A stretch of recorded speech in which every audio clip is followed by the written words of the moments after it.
नमस्कार दोस्तों, आप देख रहे हैं हमारा YouTube channel MSP tech support. West Bengal शिक्षक की भर्ती जो लगी है हिंदी से TGT की, उसमें आपके पाठ्यक्रम में जो दिया हुआ है प्रसाद, निराला, पंत और महादेवी की श्रेष्ठ रचनाएं, और संपादक जिसके हैं वाचस्पति पाठक जी हैं। संपादक कौन है? वाचस्पति पाठक जी हैं। तो आप यहाँ पर देखेंगे तो उसमें जयशंकर प्रसाद जी हैं, और जो है आपके निराला हैं, महादेवी वर्मा हैं, पंत को वहाँ पर नहीं दिया गया है। तो ये 3 लेखकों को जो है पढ़ना है।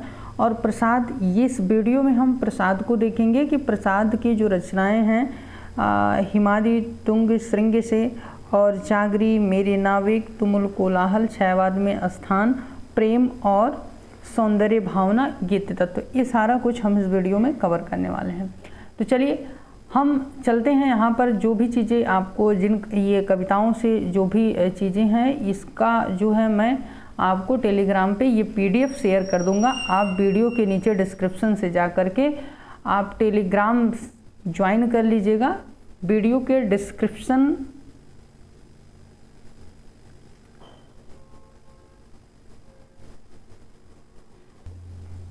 तो आपको ये जो PDF है ये मेरे टेलीग्राम पे मिलेगा, और टेलीग्राम का लिंक जो है वीडियो के डिस्क्रिप्शन के नीचे आपको मिल जाएगा। अन्यथा आप MSP टेक सपोर्ट आप टेलीग्राम पे सर्च करेंगे तो वहाँ पर आ जाएगा, उसको ज्वाइन कर लीजिएगा। यही यूट्यूब चैनल का लोगो वगैरह सब चीज़ लगा हुआ है, वहीं से आप देख ले चलिएगा।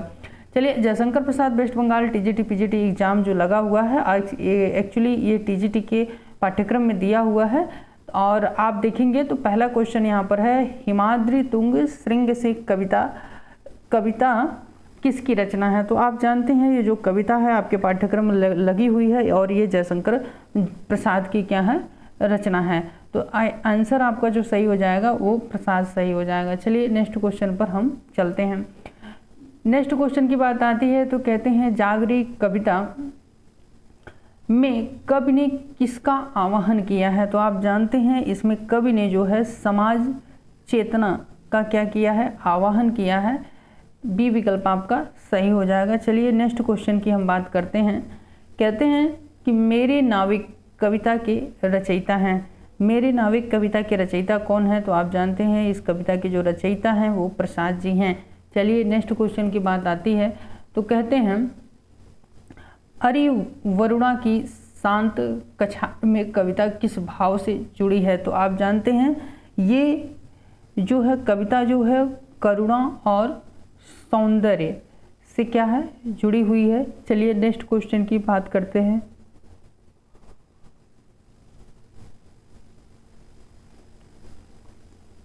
नेक्स्ट क्वेश्चन की जो बात आती है तो तुमुल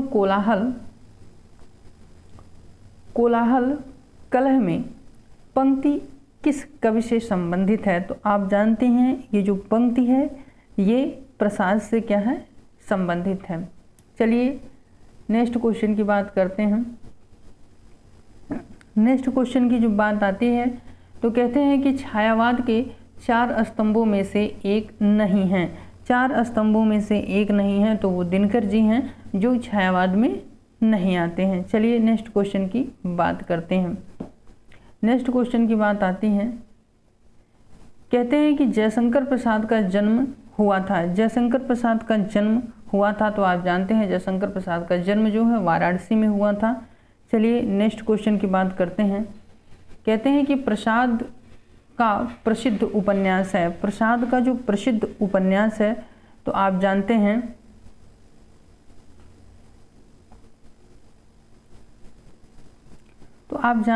कि प्रसाद का जो प्रसिद्ध उपन्यास है वो क्या है? कंकाल है। चलिए नेक्स्ट क्वेश्चन की बात करते हैं। कहते हैं कि प्रसाद का महाकाव्य है। प्रसाद का महाकाव्य है तो आप जानते हैं प्रसाद का जो महाकाव्य है वो क्या है? कामायनी है। चलिए नेक्स्ट क्वेश्चन की बात करते हैं। नेक्स्ट क्वेश्चन की जब बात आती है तो कहते हैं कि छायावादी कवियों में दार्शनिक गहराई के लिए कौन प्रसिद्ध है? दार्शनिक गहराई के लिए कौन प्रसिद्ध है? तो आप जानते हैं वो कौन है? प्रसाद जी हैं। चलिए नेक्स्ट क्वेश्चन की बात करते हैं। नेक्स्ट क्वेश्चन की जब बात आती है तो कहते हैं कि आंसू काव्य किस रस की प्रधानता के लिए है? आंसू काव्य किस रस की प्रधानता के लिए है? तो आप जानते हैं कि ये करुण रस की प्रधानता के लिए है। चलिए नेक्स्ट क्वेश्चन की बात करते हैं। कामायनी में कुल कितने सर्ग हैं? तो कामायनी में कुल 15 सर्ग हैं। चलिए नेक्स्ट क्वेश्चन की बात करते हैं। प्रसाद की काव्य भाषा को किस विशेषण से अलंकृत किया गया? प्रसाद की काव्य भाषा को किस विशेषण से अलंकृत किया गया? तो आप जानते हैं किससे अलंकृत किया गया? तो आप जानते हैं कि गागर में सागर। चलिए नेक्स्ट क्वेश्चन की बात करते हैं। नेक्स्ट क्वेश्चन की बात आती है, कहते हैं हिमाद्रि तुंग श्रृंग से किस प्रकार की कविता है? तो ये जो कविता है ये क्या है? ये राष्ट्रवादी कविता है। चलिए नेक्स्ट क्वेश्चन की बात करते हैं। नेक्स्ट क्वेश्चन की बात आती है तो कहते हैं कि मेरे नाविक कविता में नाविक किसका प्रतीक है? तो नाविक जो है क्या है? मार्गदर्शक और आशा का क्या है? प्रतीक है। मार्गदर्शक और आशा का क्या है? प्रतीक है। तो कहते हैं कि कामायनी का नायक कौन है? कामायनी का नायक, तो कामायनी का नायक जो है कौन है? मनु है। तो बी विकल्प यहाँ पर क्या हो जाएगा? सही हो जाएगा। चलिए नेक्स्ट क्वेश्चन की बात करते हैं। कहते हैं कि कामायनी में मनु का चरित्र क्या दर्शाता है? तो कामायनी में जो मनु का चरित्र है वो क्या दर्शाता है? वो तर्क बुद्धि को क्या है? दर्शाता है। कामायनी की नायिका है। आप जानते हैं कामायनी की जो नायिका है वो कौन है? श्रद्धा है। कौन है? श्रद्धा है। बी विकल्प आपका सही हो जाएगा। चलिए नेक्स्ट क्वेश्चन की बात करते हैं।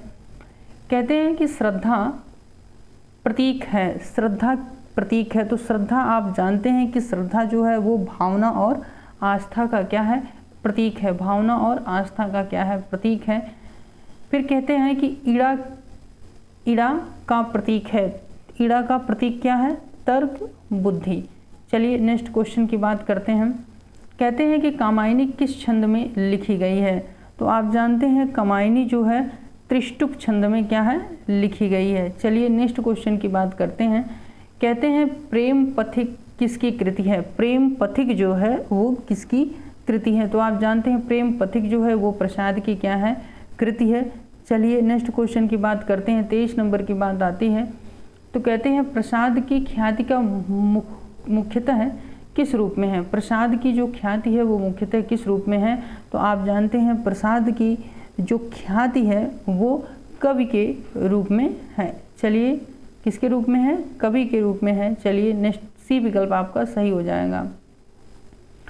प्रसाद के कितने नाटक प्रसिद्ध हैं? प्रसाद के कितने नाटक प्रसिद्ध हैं? तो आप जानते हैं प्रसाद के जो कितने नाटक हैं? 11 यहाँ पर हैं। चलिए नेक्स्ट क्वेश्चन की बात करते हैं। प्रसाद का सर्वश्रेष्ठ नाटक कौन सा माना जाता है? तो प्रसाद का सर्वश्रेष्ठ नाटक कौन माना जाता है? तो आप जानते हैं कि प्रसाद का जो है सर्वश्रेष्ठ नाटक कौन सा माना जाता है? स्कंद गुप्त। अब इसमें एक समस्या ये है कि कई लोगों का ये क्वेश्चन हो सकता है कि आप जो है ध्रुव स्वामिनी को क्यों नहीं कह रहे हैं? क्योंकि कई आलोचक जब आप देखेंगे तो ये स्कंद गुप्त को ही मानते हैं। इस वजह से आप जो है मेरे ख्याल से स्कंद गुप्त सही हो सकता है। और क्योंकि कई आलोचक इसको माने हैं, ध्रुव स्वामिनी भी कहीं कहीं मिलता है, लेकिन अधिकतर जो है स्कंद गुप्त को ही देखा गया है। तो आप अपने स्तर से इसको देख सकते हैं और मेरे स्तर से तो यही सही है। और बाकी आप विकल्प के अनुसार वहाँ देख लीजिएगा। अगर जो है यहाँ पर ध्रुव स्वामिनी या स्कंद गुप्त में से अगर ये रहेगा तो आप स्कंद गुप्त लगाइएगा, अगर ध्रुव स्वामिनी रहेगा तो आप ध्रुव स्वामिनी लगाइएगा। चलिए, और अगर ये जो डाउट क्वेश्चन है 25 नंबर, इसको जो है हम टेलीग्राम पे इसी क्वेश्चन के माध्यम से क्वेश्चन और आंसर हम शेयर कर देंगे दोबारा से इसको।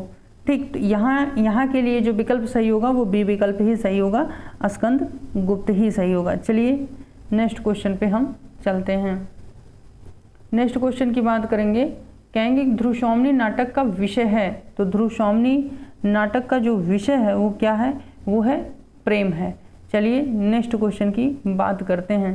नेक्स्ट क्वेश्चन की बात आती है तो कहते हैं चंद्रगुप्त नाटक का ऐतिहासिक आधार है।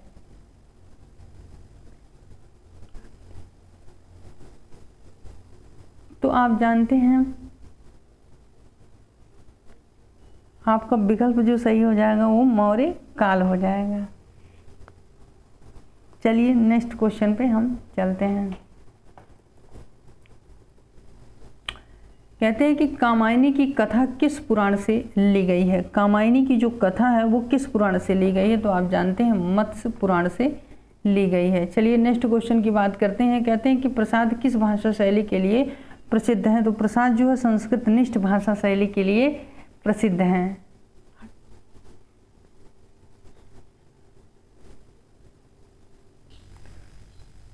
चलिए नेक्स्ट क्वेश्चन पर चलते हैं।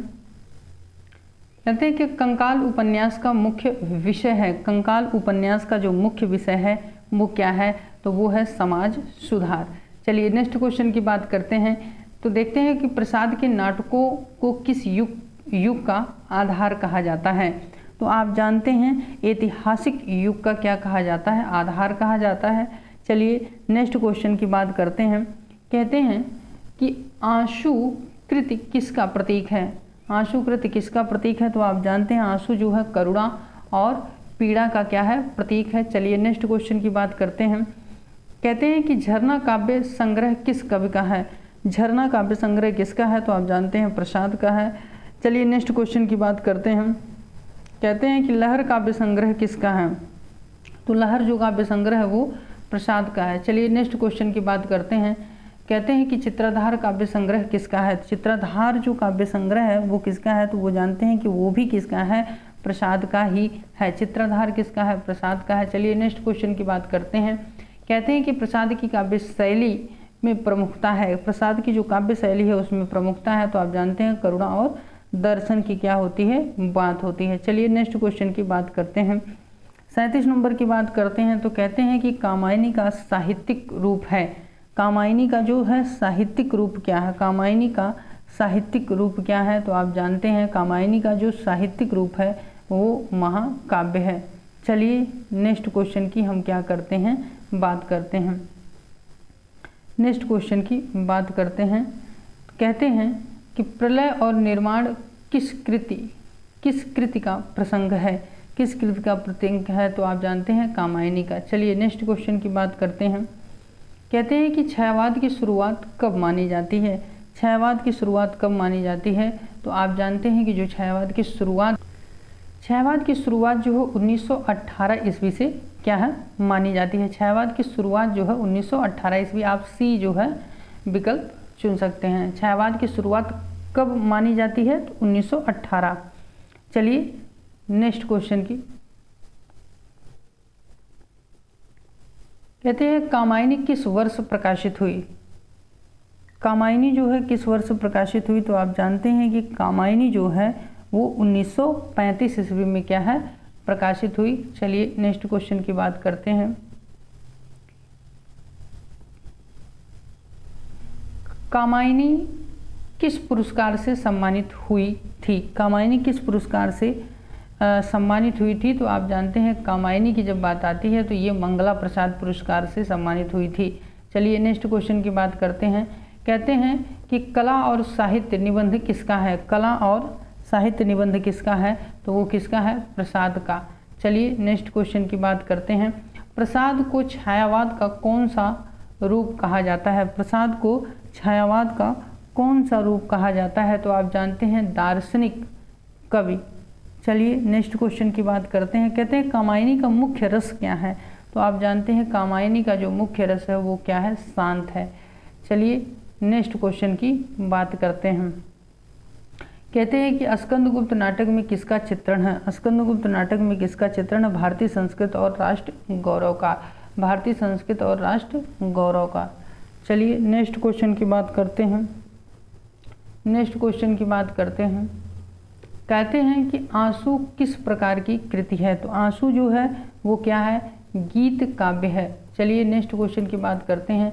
कहते हैं कि प्रसाद के निबंधों की प्रसाद के निबंधों की भाषा है, तो प्रसाद के जो निबंध हैं उनकी भाषा क्या है, तो आप जानते हैं उनके निबंध की जो भाषा है वो संस्कृत निष्ठ गद्य है। वो संस्कृत निष्ठ क्या है, गद्य है।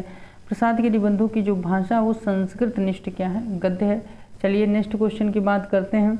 नेक्स्ट क्वेश्चन की जब बात आती है तो कहते हैं प्रेम पथिक किस रस का काव्य है। प्रेम पथिक जो है किस रस का काव्य है, तो आप जानते हैं वो क्या है, श्रृंगार का है। चलिए नेक्स्ट क्वेश्चन की बात करते हैं।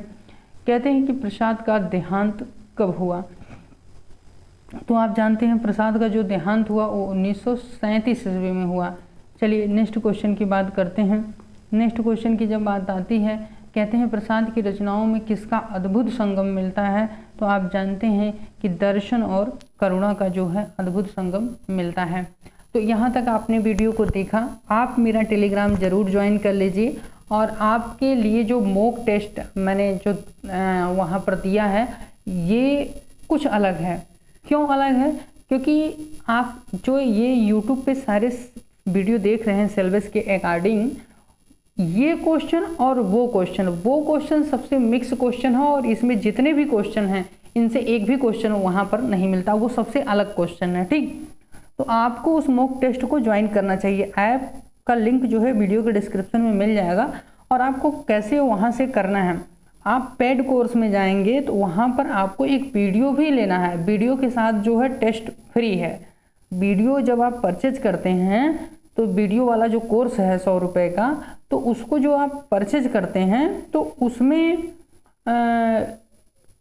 उसमें उसके साथ जो है टेस्ट फ्री है वहाँ पर, तो उसको बाई करेंगे तो आपको टेस्ट भी फ्री मिल जाएगा और जो वीडियो है वो भी आपको एग्ज़ाम के लिए बहुत हेल्पफुल होगी। वहाँ पर एक ही वीडियो है और वो एग्ज़ाम के लिए बहुत हेल्पफुल है।